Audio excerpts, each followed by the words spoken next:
Have you ever dreamed of taking a product, making it better, and selling it around the country? Well, John Mighting did it and was successful, creating a multi-million-dollar company, all starting from selling product from the back of a pickup truck and then sharing his success with the entire community. Thank you for joining me for a tribute speech to John Mighting. This name is actually fictitious due to John wanting to be anonymous. This is because he doesn't want everyone to know how he and his wife have gave to the community they love, from new street lamps to a performing arts center for all the community, not to mention their outreach foundation in Africa, where they donated equipment and training to staff a small hospital and dental facility. Why is John such a significant part of our community? Without his will to never give up and his innovation to put his company at the forefront of technology, we would not have the 1,000 plus jobs in our community, the nice downtown square, or the Performing Arts Center. Of course, John always says, without the great people within the community, the company would not be what it is today. I would agree with John on that, but without leadership, you are just floating around in circles until failure eventually wins. That was not an option for John.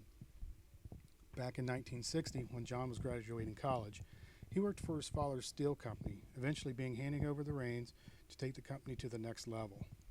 John had a vision and passion to make things better, and while leading the family business, knew he had to do something to grow the company. John did a lot of research and decided medical equipment was a market that had not been changed in years. However, he had to do it from the ground up and did so from the back of a pickup truck, eventually hiring his friend to help with sales and buying another truck. They would not return until they had sold every piece of equipment.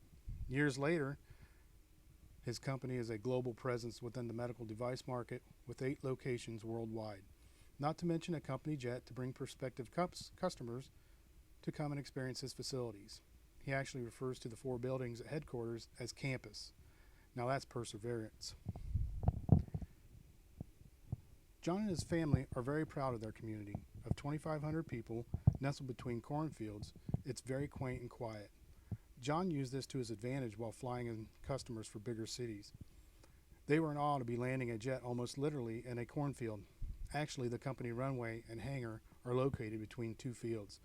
John and his family decided to donate to the community to have all the street lamps and entire new theme for the town square. They also donated all the new address plates for the businesses, one of those being a restaurant, an inn that John purchased and employed the area's best chef.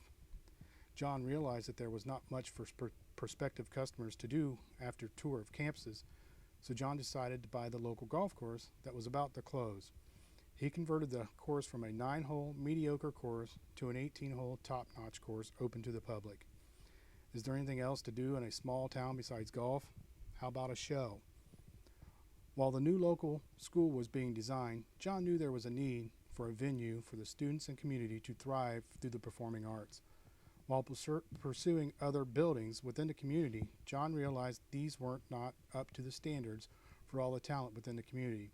So with a hefty donation, a performing arts center was constructed with the new school.